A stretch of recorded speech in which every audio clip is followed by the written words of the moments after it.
Hola, hola, hola, que Dios te bendiga. Estoy saludándote nuevamente desde Lima en un nuevo episodio de nuestro recorrido por la carta del apóstol Pablo al libro de los Efesios.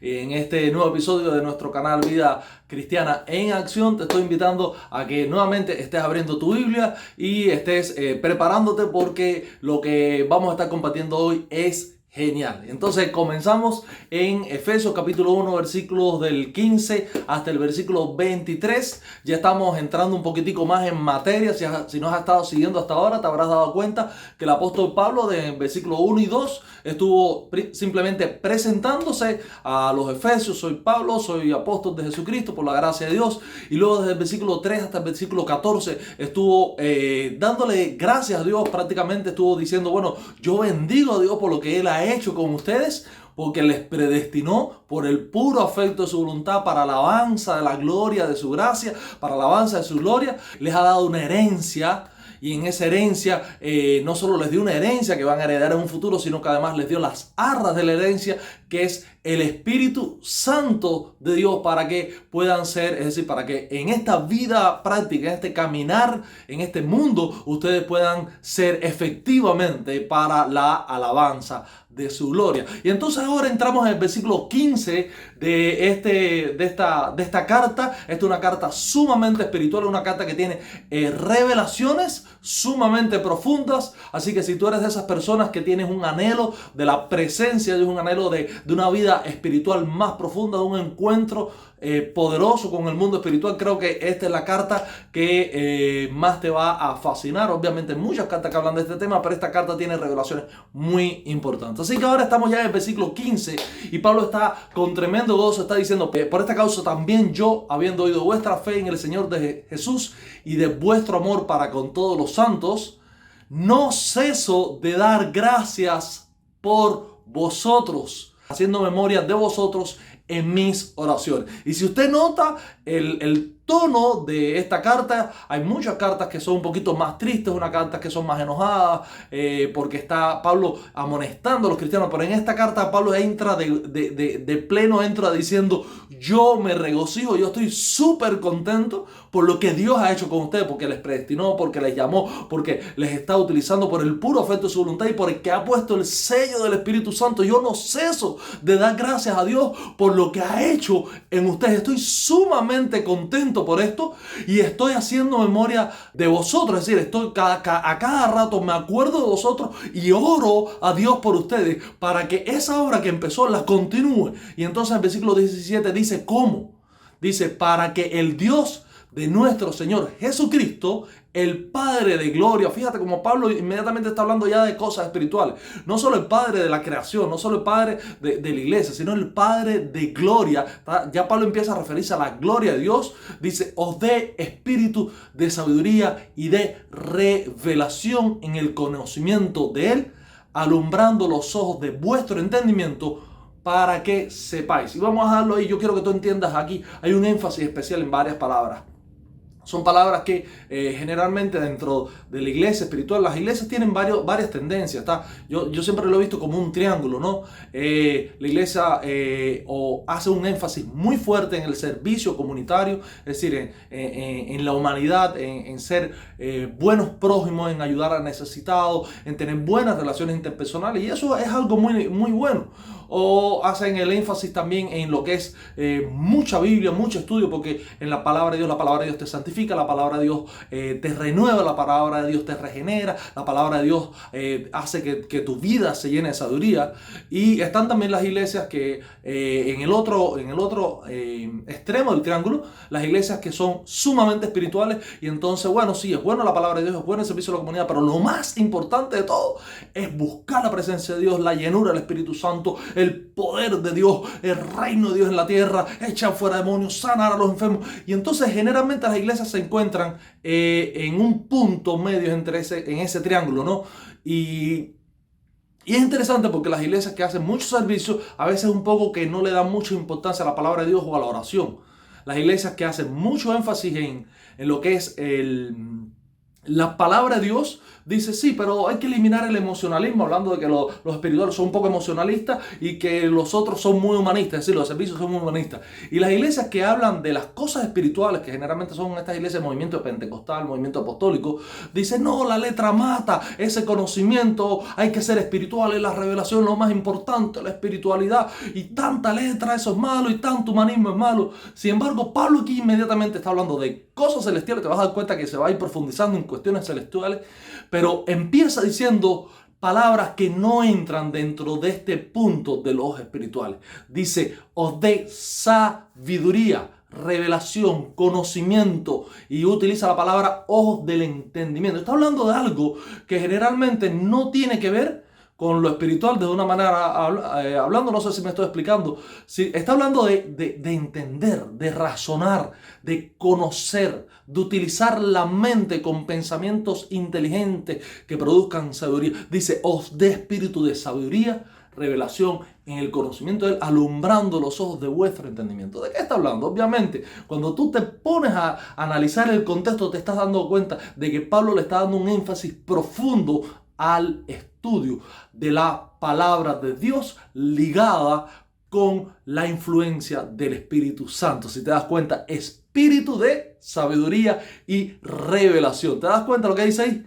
En el conocimiento. Fíjate cómo la palabra sabiduría está junto con espíritu y la palabra revelación está junto con la palabra conocimiento. De modo que cuando Pablo dice que estas cosas se unen, entonces se alumbran los ojos de nuestro entendimiento. Empezamos a entender es razonar y comprender las cuestiones espirituales de una manera inteligente. Nuestra mente es una mente que es natural, nuestra mente, sobre todo los que vivimos acá en Occidente, nuestra mente está acostumbrada a los pensamientos occidentales, al razonamiento aristotélico, como quien dice, y ese razonamiento un poco como que no encaja con este mundo occidental matemático de las leyes naturales. Pero Pablo está diciendo algo: mete sabiduría con espíritu, es decir, une la sabiduría con el espíritu, une el conocimiento con la revelación. Mezcla estas cuestiones, mezcla la palabra de Dios con la comunión con el Espíritu Santo y te vas a dar cuenta que Dios va a alumbrar los ojos de tu entendimiento.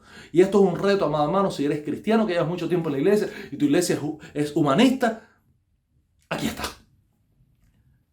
Añade espíritu y palabra de Dios a tu vida. Si eres una iglesia que eres pura letra y pura estudio de la Biblia y bueno, ya sí, Dios, y el conocimiento y la sabiduría, sí, a esa sabiduría añádele espiritualidad, añádele comunión con Dios, añádele presencia de Dios. Cuando leas la palabra de Dios, estate atento a la revelación que el Espíritu Santo te va a dar. Estate atento porque Dios habla hoy. Pero si eres de los pentecostales, fíjate cómo está hablando de revelación, está hablando de espíritu, de sabiduría, pero está hablando de conocimiento. Y estamos hablando aquí ya, por el contexto te vas a dar cuenta que está hablando de palabra de Dios. Por lo tanto, no es solo lo que el Espíritu me dice, sí, el Espíritu te dice, pero el Espíritu no. Es el mismo Espíritu que está hablándote aquí.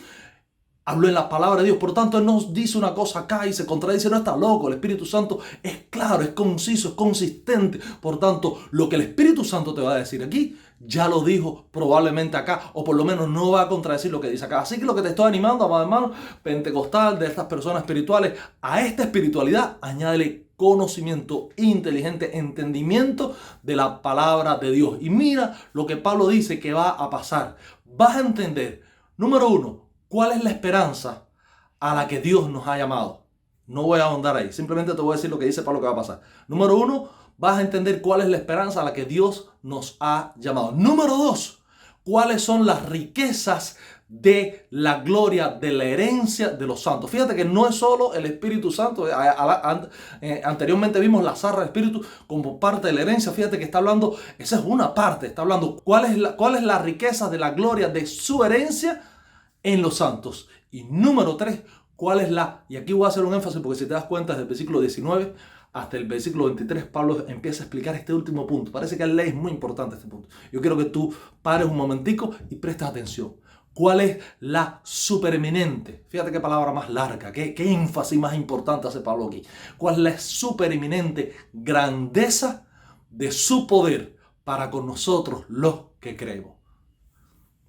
Yo no sé si tú logras recibir esta frase larguísima, este súper énfasis redundante con palabras diferentes, Pablo se quedó ahí diciendo, la palabra supereminente no es suficiente, tengo que añadirle algo más. Supereminente, grandeza de su poder para con nosotros, los que queremos. Él quiso estirar la frase esa para que nosotros degustáramos que detrás de esta frase Pablo está diciendo, yo estoy tratando de expresarte algo que es inmensamente grandioso, inmensamente poderoso, pero además no solo es algo que está lejos, sino que está en nosotros. Y eso está hablando de ti y está hablando de mí. Así que por favor recibe lo que va a decir ahora. Fíjate, él empieza a describir esa grandeza y empieza diciendo en el versículo 20, dice, la cual operó en Cristo. Fíjate, la primera característica de esa grandeza del poder que está obrando en ti y en mí es que es el mismo poder que obró en Cristo, resucitándole de los muertos y sentándole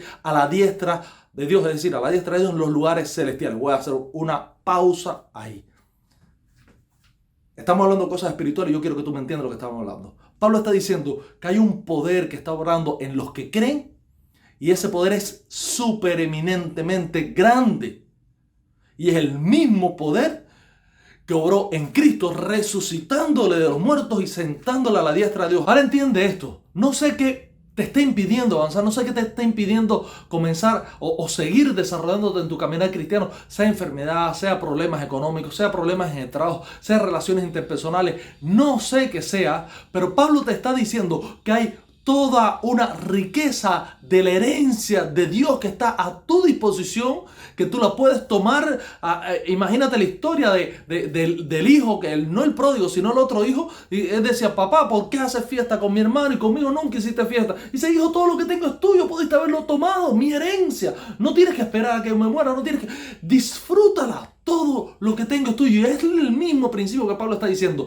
Toda la riqueza de los santos está a disposición de los santos. Y él empieza a describir, le está diciendo, toda esta supereminente grandeza de su poder, según el poder de su fuerza, está obrando en nosotros. Está dispuesto a obrar en nosotros. Ahora, si lo que te detiene es la enfermedad, no tienes por qué estresarte por eso. Porque la enfermedad más grande fue derrotada por esa misma grandeza, por ese mismo poder. El mismo poder que derrotó a la muerte es el poder que está en ti y está dispuesto a derrotar la enfermedad. Por eso la Biblia dice, el que cree en mí, las obras que yo hago, él las hará también y aún mayores hará, porque el poder de Dios, el poder de Cristo Jesús, ese poder que venció a la muerte, ese poder que lo resucitó entre los muertos, está disponible para ti ahora. Por eso él decía en Marcos capítulo 16, dice, ir por todo el mundo y predicar, pondrán las manos, estas señales seguirán a los que creen, sobre los enfermos pondrán las manos y sanarán. ¿De dónde sale ese poder? El mismo poder de Cristo Jesús, el mismo poder que lo resucitó de entre los muertos, está disponible en nosotros.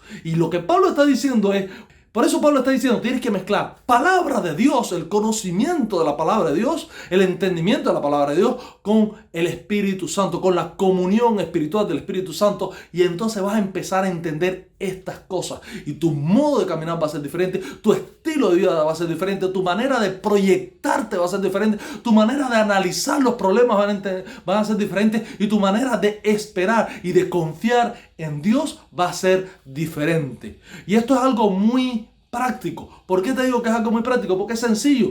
Piensa un poquitico, imagínate que tienes que freír una tortilla en la cocina. Y empiezas a mirar, empiezas a buscar para acá, empiezas acá. Y al final dices, bueno, ¿qué voy a coger? Coges una plancha, un trozo de lata que tienes en el patio tirado, lo pones sobre la candela y ahí tiras la tortilla, echas el aceite se te corre por un lado, la tortilla, estás pasando trabajo, la tortilla se te quema y estás pasando 1000 trabajos. Y de buena primera llega el dueño de la casa y te dice, ¿por qué estás pasando trabajo? Dice, no, es que imagínate, tengo que hacer la tortilla, pero se me sale, el aceite se me bota, se me quema la candela, el carbón. Y dice, allá adentro hay una cocina. Y en la cocina hay sartén, hay fuego, hay trapo, hay estropajo, hay cazuela, hay plato, hay espumadera. Están todas las herramientas. Y ese conocimiento mejora tu calidad de vida, mejora tu caminar o tu proyectar todo tu desenvolvimiento en la vida. Lo mismo pasa aquí. Muchos cristianos estamos fajados con la tortilla, con la lata y con el fuego y con el carbón y pasando trabajo en la vida. Y Dios está diciendo, tengo toda una herencia ahí disponible para ti. Tengo todo una riqueza de mi poder, una supereminente grandeza de mi poder. Todo el poder según mi fuerza, todo ese poder está disponible para ti. Y tú estás pasando trabajo porque estás siendo ignorante. Empieza a mirar la Biblia desde una perspectiva diferente. Añádele a tu conocimiento revelación, añádele a tu sabiduría espíritu, para que entonces empieces a descubrir cosas diferentes y tu caminar en Cristo Jesús sea diferente. Ese poder tan inmenso que obró ahí y que le hizo sentar en los lugares celestiales a la diestra de Dios, ese es el poder que está obrando en ti y en mí. Lo estás recibiendo, lo estás captando, lo estás comprendiendo. ¿Por qué Pablo está utilizando una frase tan grande? Ese es el poder que Dios ha derramado y ha puesto a tu disposición y a mi disposición. Y mira lo que hizo. Al sentarle allá arriba, ese mismo poder puso a Jesús. Sobre todo, estoy en el versículo 21. Si lo tienes ahí, síguelo. Si no, creo que lo voy a poner acá. Sobre todo, principado y autoridad y poder y señorío. Y sobre todo, nombre que se nombra, no solo en este siglo, sino también en el venidero. Y sometió todas las cosas bajo sus pies. Y lo dio por cabeza sobre todas las cosas a ti y a mí, que somos la iglesia, la cual es su cuerpo, la plenitud de aquel que todo lo llena en todo. Y a partir de este momento ya estamos empezando a tener una revelación, ya estamos teniendo un conocimiento, un espíritu de sabiduría, ya Dios me está alumbrando los ojos del entendimiento y estoy entendiendo que la iglesia no es el templo. La iglesia ha sido imbuida del mismo poder con el cual Jesús no solo venció, sino que destrozó literalmente a los principados y a los potestades, y los exhibió a la luz pública, humillándolos, triunfando sobre ellos en la cruz. Y ese mismo poder que ha puesto a Jesús sobre todo dominio, sobre todo señorío, sobre todo autoridad, ese mismo poder está en los que creemos, en nosotros los que creemos. Recíbelo, por favor. Y fíjate cómo dice, la cual es su iglesia, la plenitud de aquel, el aquel está con mayúscula, aquel es Dios, aquel que todo lo llena en todo. De modo que la iglesia no es un ente pasivo, la iglesia no es un tanque de guerra ahí todo machucado, todo herido. No, la iglesia es un mega ultra poderosísimo tanque de guerra invadiendo las fuerzas del enemigo y aplastándolas a su paso. Sí me pueden tirar bazucazos, sí me pueden tirar cañonazos, sí me pueden tirar con lo que quiera, pero ya la iglesia tiene en sí un poder abrumadoramente inmenso, colosal, increíblemente grande, de modo que ante el nombre de ese Cristo glorioso que nos ha dado ese poder, toda rodilla se dobla ahora y en el siglo venidero. Empieza a recibir, empieza a aceptar esa realidad en tu vida, por favor, mi hermano, y empieza a entender que estamos ya caminando en victoria. Es cierto, no todas las cosas se nos sujetan, es cierto, el mundo se resiste, es cierto, el diablo, el Dios de este siglo, está peleando, pero es cierto que el supereminente poder, la supereminente grandeza de su poder ya está en nosotros, los que creemos. Créelo, recíbelo, vívelo. A veces estamos como el hermano del hijo pródigo. Estamos ahí, tenemos la despensa en nuestra mano, tenemos a nuestra disposición toda la grandeza del poder de Dios, pero entonces no lo usamos. ¿Por qué?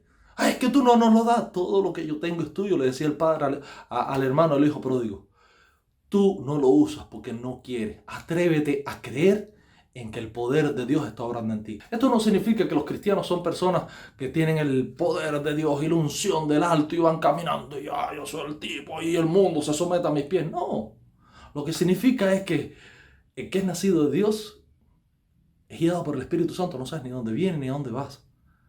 Significa que somos soldados de Cristo en una misión en esta tierra. Cada uno de nosotros tenemos un propósito y en ese propósito Dios nos ha imbuido, nos ha llenado, nos ha dado el poder o ha puesto a nuestra disposición el poder, de modo que podemos usarlo. Claro, lo podemos usar en fe, lo podemos usar en convicción, pero lo podemos usar y ese poder se va a manifestar en nosotros. Entre tanto, estemos caminando alineados con el poder de Dios, estemos caminando en fe con el poder de Dios, estemos caminando con el conocimiento Y la revelación y el entendimiento de cuál es el plan, cuál es el propósito, qué es lo que Dios está obrando en nosotros y para qué Dios nos tiene en la tierra. Y en ese sentido es que el poder de Dios se manifiesta en nuestras vidas. Yo te animo, amigo, estás aquí en la tierra porque Dios tiene un propósito. Si no lo tuviera, ya te hubiera llevado. Te animo. Empieza a buscar el propósito de Dios en tu vida, empieza a alinearte en ese propósito y empieza a buscar la revelación, que puedas entender cuál es la esperanza que nos ha llamado, cuál es la riqueza de la gloria, la herencia de los santos y cuál es la supereminente grandeza de su poder para con nosotros, los que creemos.